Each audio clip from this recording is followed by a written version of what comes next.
Hi, this is Donnie and Clay. We're back with another episode of Ask Your Pastors. And we have a question from a listener today. I think this is going to be a good episode. The question is this: how do I deal with the temptation to look at pornography, or the struggle with pornography that I have? How do I deal with that? What a good question that is, because this is such a struggle for so many people. So many Christians wrestle with pornography. And as I teach the senior class at Christian Fellowship, we have a unit on sexuality, and we talk about how commonly this is thought to be a struggle for men primarily, but increasingly so with the accessibility to pornography through the internet, other things. It's become a real problem for many women too, which I think leads to an extra layer of shame for a woman. Thinks, well, I'm a woman, I shouldn't struggle with this. But the reality is, all of us struggle in the area of sexual temptation. The fall has affected our sexuality, which is a good gift from God, but all of us wrestle in different ways. And so today we want to just talk about what it looks like to begin to move towards freedom in the area of struggling with pornography. So I have my sidekick, Clay, who I like to affectionately refer to him as Dr. Love. Because this is an area where he deals with a lot in the ministry that God has given him, is dealing with sexual temptation and brokenness and relational brokenness. So a wealth of information, a wealth of knowledge in this guy. So Clay, could we start here? You teach a couple of courses, a program that involves an initial shorter course called Falling Forward, or we've sometimes termed it Men Pursuing Purity. And then we've got our Living Waters course that people who have been part of Christian Fellowship have heard us talk about that. But these are two kind of different phases in this journey of freedom and walking towards purity. Could you explain the difference? Because I think that might help us begin to get a sense of the process of finding freedom and wholeness in our sexual brokenness. Yeah. So Living Waters deals a lot with the emotional lies that are deep in our heart, the way we see the world, the way we feel about things, the filters that we use to, as things come into our world, that we run them through. So it requires, a good bit of self-knowledge, self-discovery, that kind of thing. It also requires digging into some emotional pain to get to those places. People who are heavily addicted to something, pornography or drugs or alcohol, they are in fact usually self-medicating. That is, to help cause themselves to feel better. To avoid emotional pain, they turn to their drug of choice. So if someone is sexually addicted, before they can get very much out of Living Waters, they first have to put the brakes on their addictions. Now Living Waters really is the cure for the addictive behavior. But in order to get there, they've got to slow down I'm just going to turn to this, down this ramp and avoid this pain, because they've got to be able to feel the emotional pain in order to identify the things that are in their heart.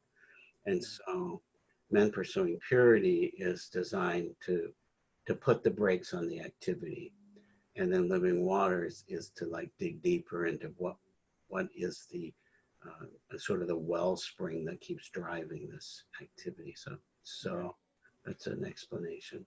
So as you and I have talked about this a little bit, you've talked about the process often, maybe a kind of a two-phase process, if you will, in even wanting to be free. That often people will come, they'll come to you or come to us as pastors and say, I really want to be free from this thing. I don't want to keep doing this anymore.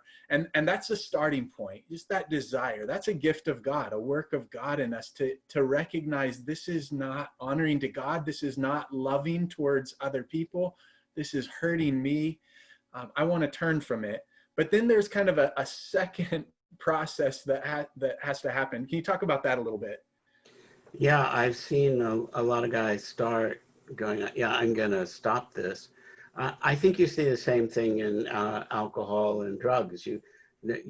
People will go to rehab multiple times before something really takes for them. But what happens is they start to slow the process down. They have every intention of stopping entirely, and then they come face to face with the fact, okay, not only do I hate this thing and the difficulties it's causing in my life, there's also something in me that really loves this sin, and that's an ugly realization to come to, because in our spiritual minds we know I should hate this, and there's a lot of us that a lot of our insides that does hate it, but there's also a stronghold that loves it, and we have to come to grips with that. And I think the beauty of our programs is you can bring that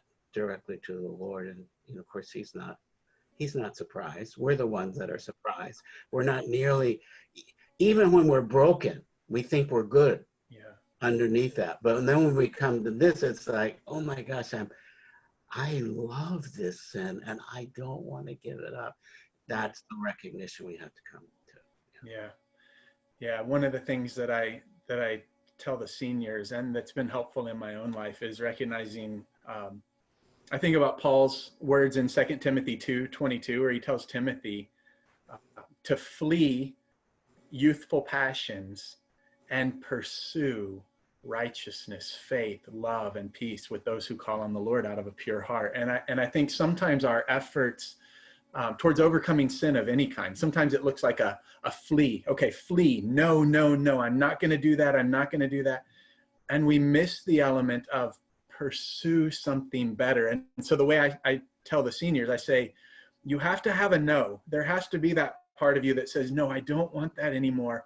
But you have to have a bigger yes. The yes is the real key, where your heart begins to be captured by a vision of something different, by the goodness of God, his love, that he's inviting you into a different kind of life, a different way of loving others, that is the new creation that he's made you. He's inviting you into stepping into that, and it's so much better. And as your heart can begin to be captured by that, captured by his goodness, that he is the one my soul really wants, that I really long for, that's part of that important process, is the having a bigger yes to something else. That's hard to get there sometimes on our own. So maybe let me throw this one to you.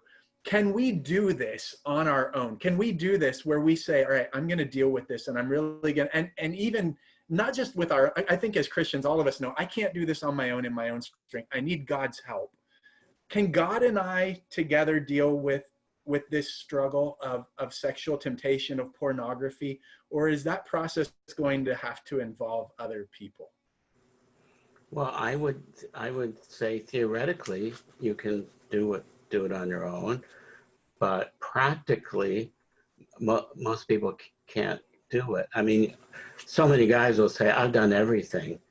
Yeah, I've done everything except bring somebody else into the struggle.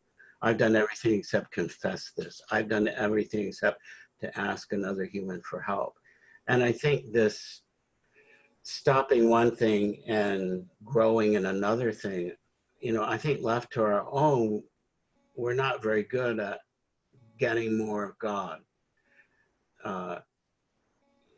when we're in the middle of that, trying to stop something. So what a program like Men Pursuing Purity provides is it provides a cohort of other men who are in the struggle, with whom you're sharing and confessing and acknowledging your weakness, and these guys are praying for you, and you're becoming you're becoming very good friends with these other guys.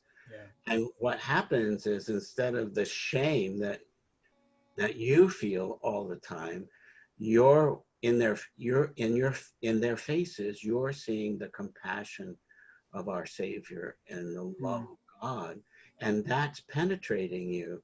And so even when guys get to the point of realizing, oh my gosh, I love this, and I'm not sure I want to give it up, they want to keep coming back because they're getting more and more hungry for uh, that real connection with other men where they feel loved and valued by other men. And I think that provides the impetus to go farther than most people are able to do by themselves. Yeah.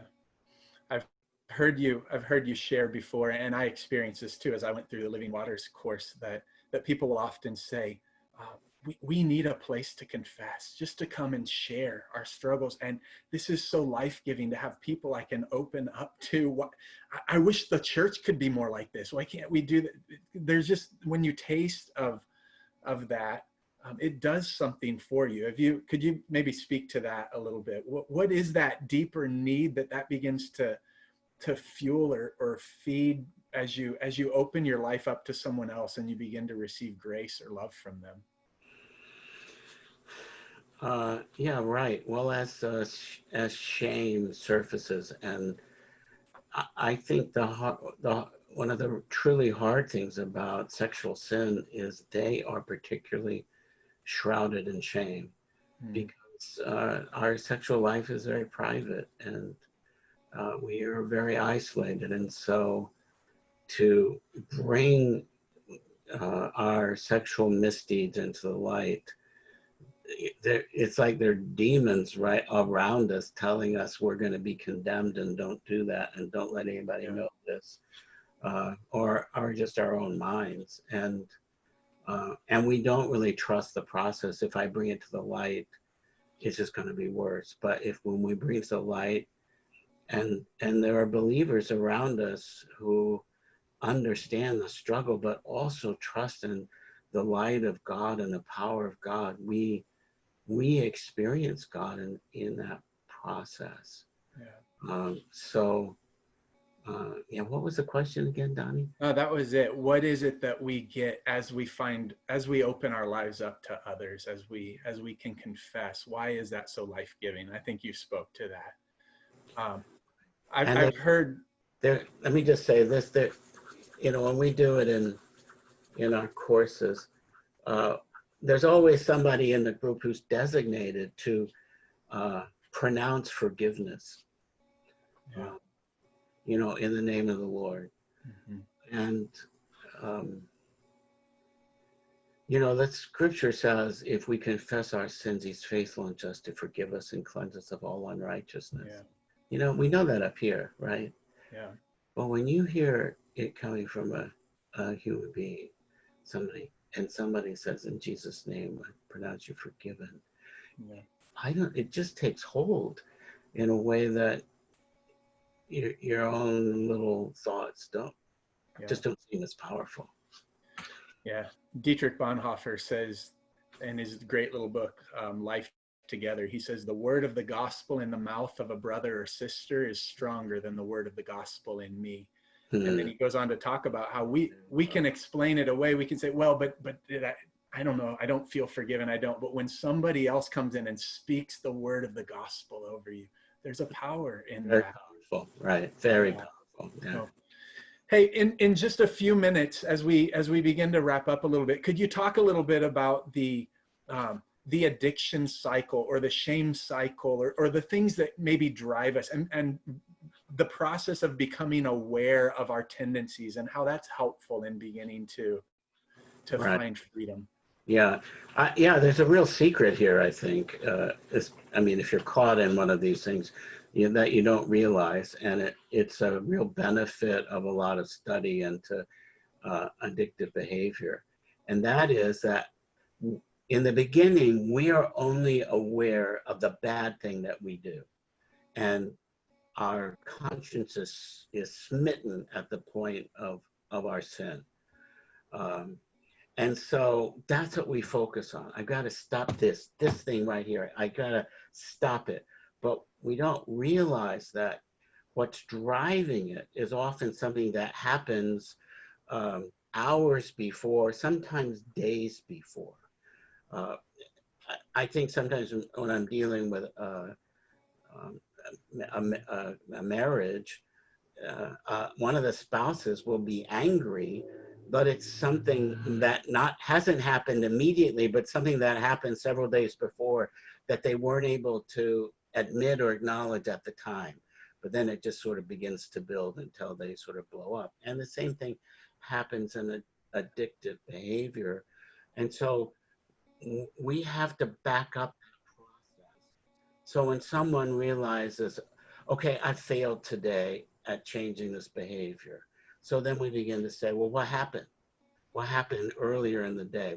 Let's start thinking about that. And it's usually that whole thing is very new to people. They say, well, this happened, that happened, that. And then eventually we get to, and your friends in the group say, you know, that story you told today is exactly like the story you told last week. The same kind of thing happened to you. And all of a sudden, they're able to point out the dots that your brain needs to connect. Yeah. And you go, oh my gosh.